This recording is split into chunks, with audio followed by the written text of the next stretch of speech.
साहस प्रतिष्ठान सिंधुदुर्ग संचलित दिव्यांग विकास आणि प्रशिक्षण केंद्र वेंगुर्ला इथं सोमवार दिनांक 13 फेब्रुवारी रोजी दिव्यांग बांधवांसाठी खास शिबिराचे आयोजन करण्यात आलं होतं।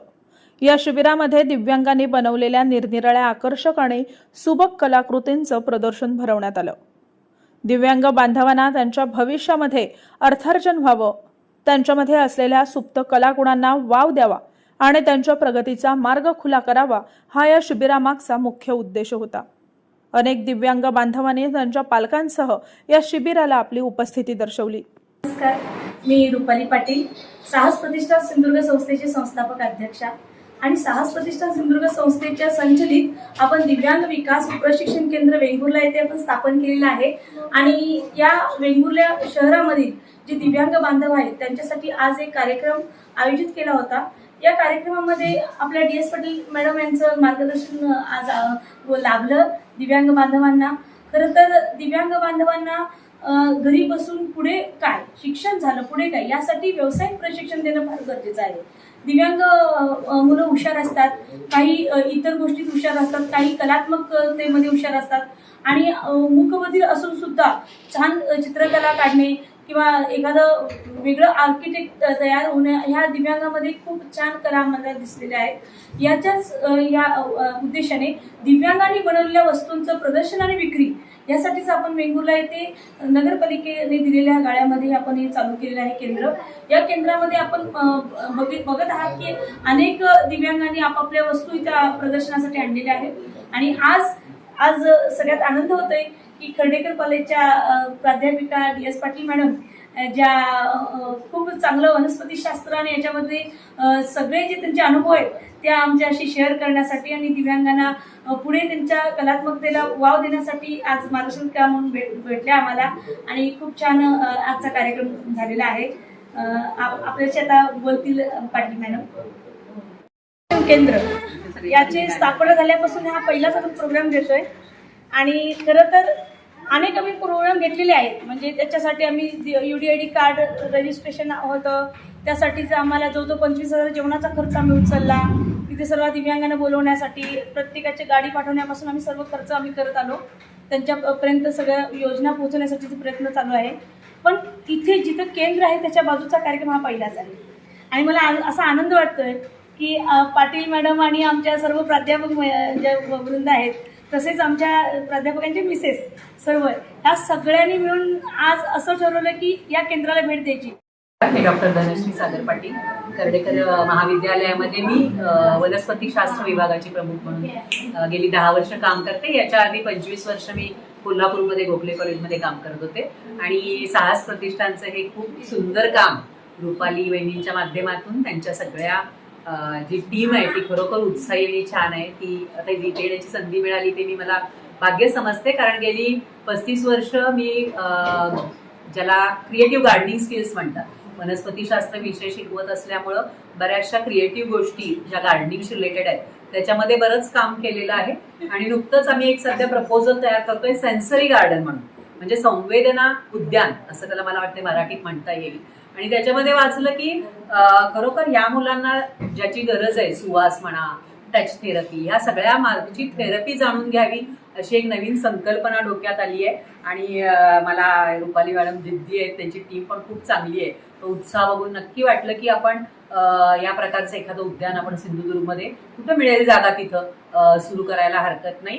कारण माझा अनुभव आहे, मी कोल्हापूरला सुद्धा चेतना संस्थेबरोबर आम्ही काम करायचो आणि त्यांच्याबरोबर ज्यावेळी त्या मुलांबरोबर झाडं लावायचो त्यावेळी ती ज्या कॉन्सन्ट्रेशन ज्या आत्मीयतेने करतात ते खरोखर वेगळं आहे हे जाणवायचं की त्याला घेतली गेलेली काळजी, त्याच्यासाठी कामं करणारी लोक सुद्धा खूप भावुकतेनं करत असतात, मनापासून करत असतात। कारण तो त्यांनी भोगलेला एक वेगळा जो हे असतो तो मला वाटतं त्याच्या मागं असावा की आपण रेग्युलर मुलं पण हल्ली हे स्किल डेव्हलपमेंट, हल्ली नवीन एज्युकेशन पॉलिसी, नॅशनल एज्युकेशन पॉलिसीमध्ये हल्ली आम्ही स्किल डेव्हलपमेंटवरती खूप काम करतोय। आणि कर्डेकर महाविद्यालयामध्ये विमेन डेव्हलपमेंट सेलच्या अंतर्गत आज आम्ही इथं करत आलो आणि अशी संकल्पना होती की आपण सगळ्या प्राध्यापिका आणि आमच्या प्राध्यापकांच्या ज्या मिसेस आहेत त्या सगळ्यांनी मिळून अशा वेगवेगळ्या संस्थांना, रुपाली मॅडम पण आमच्या प्राध्यापक सरांच्या मिसेसच आहेत, त्या दृष्टीने एकत्र आलो आणि खूप छान अनुभव आम्हाला मिळाला। तर हे जे ग्रीन स्किल्स आहेत, क्रिएटिव्ह गार्डनिंग स्किल जे म्हणतो, ज्याच्यामध्ये बोन्साय मेकिंग येतं, आज बॉटल गार्डनिंगचा एक डेमॉन्स्ट्रेशन दिलं आहे, तर याच्यासाठी लागणारं खत, माती, वेगवेगळ्या प्रकारचे दगड, त्याच्यामध्ये लागणारी आर्टिकल, हे खूप एक चांगलं मार्केट आहे. आणि आम्ही सगळ्यांनी आता चर्चा केली की आम्हाला आमच्याकडच्या कॉमर्सची लोक आहेत ते मार्केटिंग त्याच्याबद्दल शिकवतील. आज इथं खूप छान ड्रिफ्टवूड्स मांडलेले आहेत किंवा स्ट्रॉची जी आर्ट केलेली आहे ती सुद्धा बॉटनीशीच रिलेटेड आहे. हे बघून मला खूप आनंद पण झाला. आणि एक छान मार्केट उभं राहू शकेल आणि याचं मार्केट मिळवून देण्याची जबाबदारी आपण सगळ्यांनी घेऊया असं सुद्धा आम्ही म्हटलं. तर क्रिएटिव्ह गार्डनिंग स्किलमध्ये आज जे टेरारियम शिकवले त्याच्यामध्ये छोट्या छोट्या लागणाऱ्या मूर्ती, वेगवेगळे दगड, आणि हे करताना त्या मुलांना मिळालेला जो आनंद आहे किंवा ते जे त्यांनी सांभाळलेलं आहे किंवा त्यांना जे स्किल्स त्यातनं शिकायचे आहेत ते शिकताना त्यातलं विज्ञान, त्यातली कलाकृती, त्यातनं त्यांचे जे स्किल डेव्हलप होणार आहे ते सगळे खूप महत्वाचे आणि सायंटिफिक आहे. Gardening itself is a creative art आणि गार्डनिंगकडे हल्ली जगभर एक थेरपी म्हणून बघितलं जातं. मला वाटतं गार्डनिंग हाच विषय घेऊन आपण जर या मुलांच्या बरोबर काम केलं तर बरंचसं काही साधता येण्यासारखं आहे. अर्थार्जन सुद्धा आणि त्यांच्या जे त्यांचे सेन्सरी ऑर्गन्स किंवा बाकीच्या सगळ्या गोष्टीमध्ये डेव्हलपमेंट जास्त होऊ शकेल हे माझंच म्हणणं नाहीये. तर जगभर ही चर्चा सुरू आहे की it can be a good therapy किंवा काउन्सिलिंग, सायकोलॉजी ह्याच्यावरती सुद्धा असं म्हटलं जातं की एक 20 मिनिटं गार्डन केलं की 1 तास गार्डनिंग जर केलं तर 1 तासभर मेडिटेशन केल्यासारखं आहे. आणि त्याचा अनुभव बऱ्याच जणांनी घेतलेला आहे. आमच्याशी बरेच अख्ख्या देशभर गार्डनिंगशी रिलेटेड आम्ही कोर्सेस घेतो आणि असे अख्ख्या देशात आणि देशाच्या बाहेर सुद्धा आमचे बरेचसे मित्रमैत्रिणी आहेत की त्याला वाहून घेतलेलं आहे त्यांनी, त्याच्यावरती काम करतात. ते सोडलं एक थेरपी म्हणून बघूच, पण एक मार्केट म्हणून सुद्धा गार्डनिंग मध्ये खूप स्कोप आहे. आणि कोकणातल्या मातीमध्ये खरंच ताकद आहे की वेगवेगळ्या प्रकारचे फर्न्स, ब्रायोफाइट्स, मॉसेस या सगळ्याला हल्ली मार्केट आहे. नेटवर आपण बघतो पण आपण ते शोधलं पाहिजे आणि या विद्यार्थ्यांना घेऊन ते मला वाटतं जास्त चांगल्या पद्धतीनं करता येईल. आणि हे सोपे स्किल्स आहेत खरं तर. आणि कोकणातलं, सिंधुदुर्गातलं वातावरण त्याला पोषक आहे. सध्या आम्ही परफ्युम्स वरती काम करतोय, नॅचरल परफ्युम्स की सुरंगी, बकुळ, केवडा या वनस्पती उपलब्ध आहेत. इथं वेखंड आहे आणि वेटलँडशी काम करताना लक्षात येते की पाणथळ जागामध्ये कुठल्या वनस्पती तर वेखंड चांगलं जगू शकेल. जसं कोरड्या भागामध्ये वाळा आणि वाळ्याचं तेल काढलं जातं तसं ह्या सगळ्याचं आयडेंटिफिकेशन करून आपण जर त्याची लागवड केली आणि त्याचं प्रोसेसिंग, नुकताच आम्ही मोठा एक प्रोजेक्ट करतोय 2-3 वर्ष आणि आता त्या सुरंगीचं ताज्या फुलातलं अत्तर मिळवण्यामध्ये यशस्वी झालो. तर हे या मुलांबरोबर पण करता येईल. नुसती तीच नाही तर चाफा, बकुळ, बऱ्याच सुगंधी वनस्पती, गुलाब या सगळ्याचे प्रॉडक्ट डेव्हलपमेंट किंवा फ्लोरल ड्रिंक्स असे बरेच विषय आमच्याशी बॉटनीशी रिलेटेड आहेत आणि या मुलांना करता येण्यासारखे आहे. आणि त्यांची जिद्द बघितली तर निश्चित एक चांगलं आपण स्वप्न, हरित स्वप्न बघूया. आणि रुपाली मॅडमना त्यांच्या कामासाठी शुभेच्छा आणि आम्ही हमी देतो की निश्चित आपण एकत्र काम करूया आणि तुम्हाला मदत होण्यापेक्षा ती आम्हाला पण एक चांगली प्रेरणा असेल असं म्हणते. आणि मी नाही आता तुमच्याकडनं खरंच काय काय आम्हाला शिकायचं आहे खरं तर. कारण कर्डेकर महाविद्यालयामध्ये वनस्पतीशास्त्र शिकवते मी आणि गेली 10 वर्ष वेंगुर्ल्यात असून रुपालीताईंचं पेपरमधले सर, तुम्हाला माहिती आहे DS पाटील सर आमचे कलिग आहेत आणि पेपरमध्ये वाचत असतो आणि अजून त्यांच्यापर्यंत यायला 10 वर्ष लावली याबद्दल पहिल्यांदा थोडासा कन्सेप्ट हा असा आहे की परिसंस्था, पृथ्वी एक परिसंस्था आहे आणि इथं जे पाणी झाडं वापरतात ते परत हवेमध्ये सोडतात आणि रिसायकलिंग करून परत ढगाच्या स्वरूपात परत येतो. असा ह्याचा खरं तर सायंटिफिक कन्सेप्ट पण आहे. हे केल्यावर पूर्ण बंद केलं आणि तसंच खिडकीत ठेवून दिलं तरी त्याला परत न उघडता क्लीन पेपर लावतात त्याला. आज मला तो मिळाला नाही म्हणून मी प्लास्टिकची पिशवी आणणार होते, पण उघडं ठेवलं तरी हरकत नाही. तर हा कन्सेप्ट आहे परिसंस्था, ज्याला आपण इकोसिस्टीम म्हणतो तसं. आणि मग एक सायंटिफिकली मुलांना शिकवणारं पण, तुला शाळेत शिकवलंय ना, पाण्याचे ढग होतात, परत त्याची वाफ होती, परत पाणी पडतं आणि हे पूर्ण बंद एअरटाईट. मी माझ्या डिपार्टमेंटला तर 3 वर्ष एक बाटली अशीच ठेवलेली की जी उघडली नाही अजिबात. छोट्या तोंडाच्या खरं तर असतात, ते आणखी छान वाटतं की छोट्या तोंडांमध्ये आत बऱ्याच वेळ असेल बघा ते मोठ्या काट्यांनी शिड्या तयार करतात. ही एक आर्ट आहे ना की आतमध्ये तुम्हाला पण करता येण्यासारखं आहे. आतमध्ये ते छोटे छोटे म्हणजे लांब काट्यांचे वेपन्स वापरताना करतात. तर त्याचं थोडंसं इझियर मॉडिफिकेशन केलेलं आहे, ज्याला टेरारियम किंवा बॉटल गार्डनिंग म्हणतात. तर हे तुम्ही बर्थडेला देऊ शकता किंवा बुके म्हणून. हल्ली आम्ही किती पैसे घालून बुके आणतो, म्हणजे इथं नाहीये. तर दोन्ही गोष्टी होती. याला लागणारी झाडं ही सगळी इंडोर प्लांट्स, मनी प्लांट सारखी जे आहेत, काढ एक झाड हळूहळू काढायचं. तर घेताना झाडं मुद्दाम वेगवेगळ्या रंगाची, काही पांढऱ्या पानांची, काही हिरवीगार, मॉस, असं हँडलिंग व्यवस्थित करायचे. 2 आहे त्याच्यामध्ये. तर ही माझ्याच बागेतली सध्या आणली मी तुम्हाला कन्सेप्ट. मॉस वापरता येतं बरेच त्या निमित्तानं. म्हणजे आम्ही ह्याच्याकडे एक काय ते वनस्पती संवर्धनाचा मार्ग म्हणून पण बघतो. हे छोटे छोटे फर्न्स आहेत अशी बरीच हिरवळ पण त्याच्यात लावता येईल आपल्याला. तर पहिल्यांदा काय करायचं, सावकाशी आपण इतर कुंड्या भरायला जसं करतो तशी ही छोटी खडी जी आहे ती खडी ग्रॅव्हल्स, हे सुद्धा जपानला कन्व्हेन्शनला गेले तर हे सुद्धा विकतात हं. म्हणजे किलोला 200 रुपये किलो वगैरे असतं. आणि मला वाटतं आपल्याकडे खूप आहे कोकणात. तर माझ्याकडनं हे सगळे आमचे मुंबईचे मित्र वगैरे जे बोन्सायचे आहेत, बोन्साय फ्रेंड्स, ते सगळे पोत्यानं घेऊन जातात. तर ह्या सगळ्या गोष्टींना खूप महत्त्व आहे. जपानमध्ये कन्व्हेन्शनला आम्ही बघितलं तर त्यांनी मॉस पण इम्पोर्ट केलेलं आणि दगड आणि माती सुद्धा इम्पोर्ट केलेली, दुसऱ्या देशातनं मागवलेली, सगळं भरपूर आहे. आणि असं म्हणतात की खूप ज्यांच्याकडे असतं ते बिगडे हुए होते. म्हणजे हे राजेंद्र राणा जे जलपुरुष आहेत त्यांचं वाक्य आहे. ते म्हणाले कोल्हापुरामध्ये ऊस आहे, कोल्हापूरमध्ये आलेले, की आप धरती माँ के लाडले बेटे हो, कारण राजस्थानमधनं त्यांनी काम केलेलं आहे वाळवंटात, आणि लाडले बिगडे होते. त्याचे आपण बिगडे आहोत, आम्ही बिगडे आहोत, तुम्ही नाही आहे, हे आज तुम्ही प्रूव्ह केलेलं आहे सगळ्यांनी. तर थोडासा ठेवणार नाही, कारण ह्याच्यातलं पाण्याचं प्रमाण हे खूप व्यवस्थित जपून टाकावं लागतं.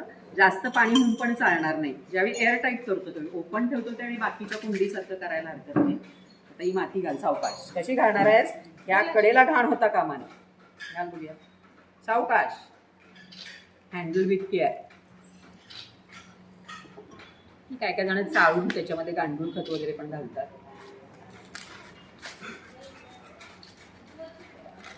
पण ह्याला फार खतबीत घालायची गरज नाही, कारण इथं आपल्याला ग्रोथ जी आहे ती रिस्ट्रिक्टेडच ठेवायची आहे. आणि मग इथं क्रिएटिव्हिटीला खूप स्कोप आहे. म्हणून मी म्हटलं माझ्यापेक्षा दिग्गज आर्टिस्ट आहेत इथं सगळे. तर ह्याच्यामध्ये बऱ्याच वेळा जे सीझन झालेली लाकडं आहेत, असं पेलूड काळजी नाही घ्यायला पाहिजे अशी. ह्याच्यामध्ये तुम्ही कॅक्टस वेगवेगळ्याचे, मात्र कॅक्टस वापरलं की तिथं फन नाही वापरायचं. एकच थीम ठेवायची. तर डेझर्ट असेल, वरून मग वाळू टाकायची. असे खूप त्याच्यामध्ये नेटवर बघितलं तर भरपूर त्याच्यामध्ये काय काय करता येण्यासारखं आहे. मुद्दाम वेगवेगळ्या रंगसंगतीची का घेतलीत झाडं, तर हिरवं पांढरं असं त्याच्यामध्ये छान दिसू दे. एखादा छान दगड पण त्याच्यामध्ये फिक्स करून टाकायचं, की तुम्हाला त्याला लेअरिंग करा, लँडस्केपिंग आपण म्हणतो ना तसं. आणि मग खरं तर झाडं अशी उपटून लगेच नाही लावायची. ती आम्ही अशी छोट्या छोट्या पॉट्समधनं ठेवलेली असतात. आता ती मला एकत्र आणायला पाहिजे म्हणून मी तशी केली. हे पुढं बघूया. रुजवून घेऊन मग त्याच्यात टाकायचं. हा, रुजवून घेऊन तो थोडासा मातीचा गंठा तसा ठेवला तर जास्त बरं. आता ही सहजासहजी मरणारी नाहीयेत तशी, पण हे एक जे वापरते ते, म्हणून मनी प्लांट सारखे जे सहजासहजी मरणार नाही, फर्न्स जे सावलीत पण जगतील अशी झाडं. आणि प्रयोग करत राहायचं शेवटी अनुभवातून. त्याला हे पण जगतं सहजासहजी.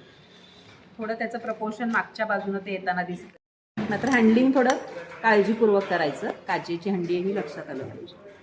आता थोडे मगासपेक्षा कसे झाले, हे लेयर्स झाले वेगवेगळे. हे थोडं उंच होईल. हे पान नंतर काढून टाकलं तरी जातं. आता आणखी डेकोरेशन करायसाठी त्याला मग वेगवेगळे पेबल्स, वेगवेगळे शंख शिंपले, पण ते पण एखाद्या झाडाचं मूळ लपवायसाठी किंवा हे कॉम्बिनेशन जे आहेत ते असे बॉटल गार्डनमध्ये लावता येतात. ती काळजीपूर्वक तर ओतायचं. आणि ती काच घाण होता कामा नये, कारण काच ना तुम्हाला स्वच्छ ठेवली तर आज सूर्यप्रकाश जाणार आहे. हे काच अशा सिरॅमिकचे एवढे छोटे छोटे पक्षी, जसे ह्यांनी बारकावे केलेत ना तसे त्याच्यामध्ये बारकावे केलेले असतात. आणि एक एवढासा पक्षी 70 रुपये 80 रुपये असा असतो. ही महागडीच असतात खेळणी.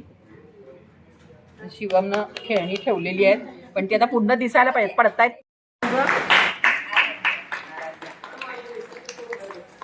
आता तू शिकव सगळ्यांना, ते आम्ही बघायला येणार किती केलं.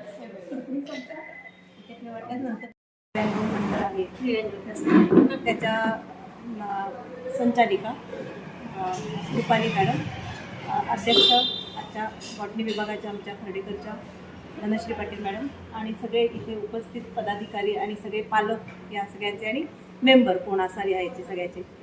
आमचं एक प्लस एक हसत खेळत असं झालं की चला एक काहीतरी ग्रुप करूया. आणि कॉलेजच्या आम्ही एक दोन गोष्टी, की तुम्हाला एक उभारी देणारं पण गाणं असेल, आणि आशा भोसले आज आपल्यात नाही आहे, आशा भोसल्यांचंच एक गाणं म्हणते मी, फिरूनी नवी जन्मे नवी. हाच एक आदेश, हाच एक उमेद म्हणूया आपण, की आपल्यात हे आहे की मी हरणार नाही, मी परत जगणार आहे. आणि तेच गाण्याचे एक कडवं आणि दोन ओळी म्हणते. एकाच या जन्मी जणू फिरुनी नवी जन्मे नवी, एकाच या जन्मी जणू फिरुनी नवी जन्मे नवी, स्वप्नाप्रमाणे भासेल सारे जातील कारे लयाला व्यथा, भवते सुखाचे स्वर्गीय वारे नाही उदासी नातता, ना बंधने वा नाही गुलामी, भीती अनामी विसरेन मी, हरवेन मी हरपेन मी, हरवेन मी हरपेन मी, तरीही मला लावेन मी, एकाच या जन्मी जणू फिरुनी नवी जन्मे नवी, फिरुनी नवी जन्मे नवी. त्यांचं कार्य तर शब्दांच्या पलीकडचं आहे आणि खरंच मनापासून कौतुक वाटतंय की हे रोपटं त्यांनी निर्माण जे केलंय ना त्याचा आता वटवृक्ष होतोय. कारण कालच मॅडम मी संकल्प प्रतिष्ठानचे आमचे शेख सर त्यांच्याबरोबर तुमचा फोटो बघितला आपल्या कंट्रोलचा आणि व्हीलचेअर मला वाटतं त्यांनी प्रदान केली होती. पण सांगायचा मुद्दा जिथे जावं तिथे आम्हाला रुपालीताई आता दिसायला लागल्यात. त्याचा कुठेतरी खरंच त्या उद्देशानं आणि आमच्या पाटील मॅडम आहेत खरं तर मला मगाशी सगळं ऐकताना मला सुगरण पक्षी आठवला की तिचा खोप्यामध्ये खोपा की तिला एवढीशी चोच आहे आणि एवढीशे दात आहे, त्या दातानं ती एक सुंदरसं घरटं विणते. आणि आम्हाला तर परमेश्वरानं काय दिले, 2 हात दिलेत आणि 10 बोटं दिलेत आणि तरीही आम्ही काय म्हणतोय की आमच्याजवळ काहीच नाही. खरं तर त्या उद्देशानं ज्यावेळी आम्ही या ठिकाणी आलो, आम्हाला मकानदार मॅडमनी आपण पाटील मॅडमनी खरं तर आम्हाला दाखवलं की तोडकर मॅडम बरोबर मी आले की त्या तिकडे कलाकृती पाहत असताना खरंच मुजुमदार मॅडम तुम्ही सांगितलं की आम्ही खऱ्या अर्थानं कोण आहोत, त्या दृष्टिकोनातून म्हणजे कमकुवतपणा आमच्या मनामध्ये हा निर्माण झालाय आणि कुठेतरी तो दूर होण्यासाठी तुमच्या प्रशिक्षण केंद्राला आमच्यासारख्या व्यक्तिमत्वानी भेट देणं खरंच गरजेचं आहे. खरं तर हा मुजुमदार मॅडमचा जो उद्देश आहे तो उद्देश सफल आज झाला. मला वाटतं आज खरं तर आमच्या सगळ्या भगिनी इथे हजर असणं गरजेचं होतं, कारण ही मोलाची संधी पाटील मॅडम मुजुमदार मॅडममुळे शक्य झाली. पण रुपालीताई तुम्ही सांगितलं हा पहिलाच कार्यक्रम घेण्याचा सन्मान जो तुम्ही आम्हाला दिला, खरंच पुन्हा एकदा आमच्या महाविद्यालयाच्या आभार मानते. आणि माझा येण्याचा उद्देश ह्या पाठीमागे होता कारण मी एमएडला असताना पुण्यामध्ये माझा अभ्यास होता की सर्वसमावेशक शाळा आणि हडपसरला ती शाळा आहे आणि त्या शाळेला मी भेट द्यायला गेली होती आणि प्रांगणातच ह्या आपल्या मुलांनी मी जसं मगाशी म्हटलं की ह्यांच्याजवळ क्षमता भरपूर आहेत, फक्त त्या क्षमतांचा विकास होणं गरजेचं आणि त्या क्षमता ज्यावेळी आपल्याला ओळखता येतील तेव्हा खऱ्या अर्थानं आपण त्यांच्या या क्षमता वृद्धीसाठी प्रयत्न करू. तर पहिल्यांदाच मी ज्यावेळी त्या प्रांगणात प्रवेश केला ना त्यांनी ऑलिम्पिक स्पर्धा सुरू होती आणि त्या ऑलिम्पिक स्पर्धेचं त्यांनी दर्शन मांडलं होतं. कसं तर त्यांनी चित्र काढली होती काही फुटबॉल खेळताना बॉल पायानं मारलेला, क्रिकेट खेळताना बॅट आपण अशी बॉल आणि त्या प्रतिकृती बघून मी त्या मॅडमना प्रश्न केला हे कोणी काढलं, तरी आमच्या त्या सर्वसमावेशक मुलांनी काढलंय. आणि त्यांनी काही केंद्राला मला भेट द्यायला गेली तर शिवण क्लास आता येतानाच बघितलं की शिवण क्लास करून ती काही मुली आपला उदरनिर्वाह त्या ठिकाणी करत होती. मग कुठेतरी त्यांच्याकडे ह्या ज्या कला आहेत काही कॉम्प्युटरवर काही चांगलं ज्ञान त्यांची मेमरी एवढी शार्प असते ना की त्या पद्धतीने त्यांना मार्गदर्शन करणं गरजेचं असतं. आणि खरंच तुम्ही मला सांगितलं की मी त्या विचारत होते की आमच्या MCD, कारण मी महाराष्ट्र उद्योजकता विकास केंद्रामध्ये व्याख्याती म्हणून काम करते, तर आपल्या या बांधवांना अजून काही वेगळं देता येईल. मी खरंच आमच्या वरिष्ठांपर्यंत ही बातमी नक्कीच, आणि असे जर काही प्रशिक्षण असतील तर नक्कीच आपण सहज आपल्या या प्रतिष्ठानला ती देऊ. आणि ही सगळी टीम आहेच आमची सहकार्य करायला. मॅडमने अगदी सुंदर असा डेमो आपल्या समोर ठेवला नक्कीच. आणि ह्या मुलीचं छोटीचं मला कौतुक वाटलं की ती गोष्ट मला आमच्या केंद्रामध्ये हवी. तिने स्वतःसाठी नाही म्हटलं की मला या केंद्रामध्ये हवे.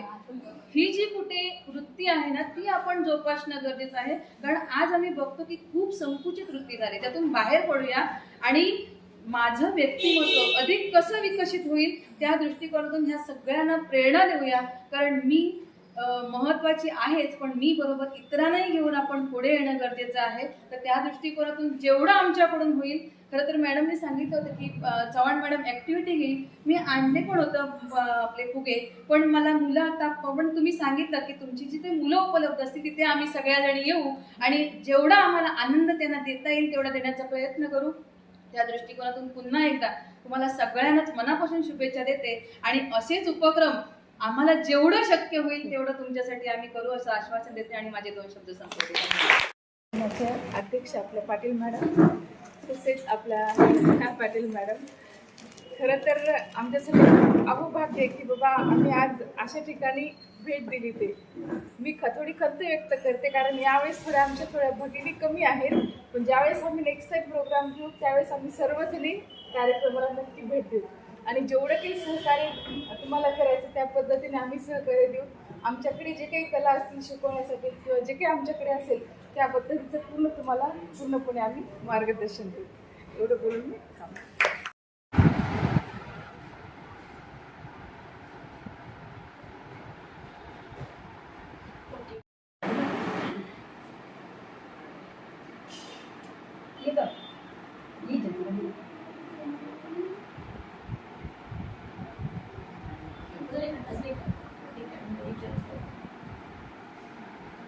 माझं नाव सुभाष नाईक आहे. मी राहणारा सुभाषवाडी ओढावड्याचा आहे, सिंधुदुर्गामध्ये.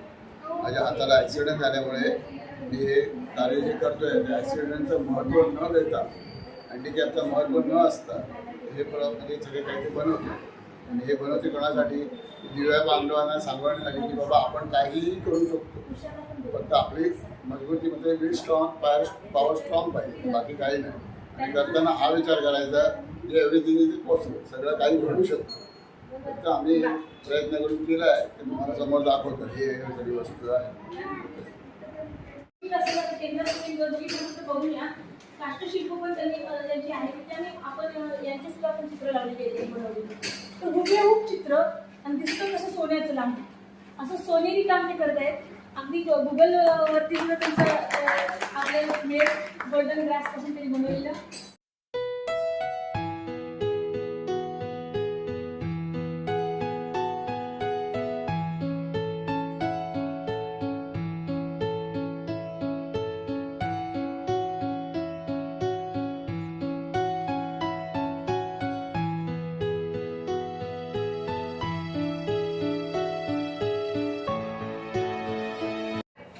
नेटवर्क बिल्डिंग आमचं चांगलं होतं. मग आता हे पण आम्हाला सर्व भेटत आहेत. तसं त्यामध्ये आता मी सुरंगीच्यासाठी आम्ही काम करतोय.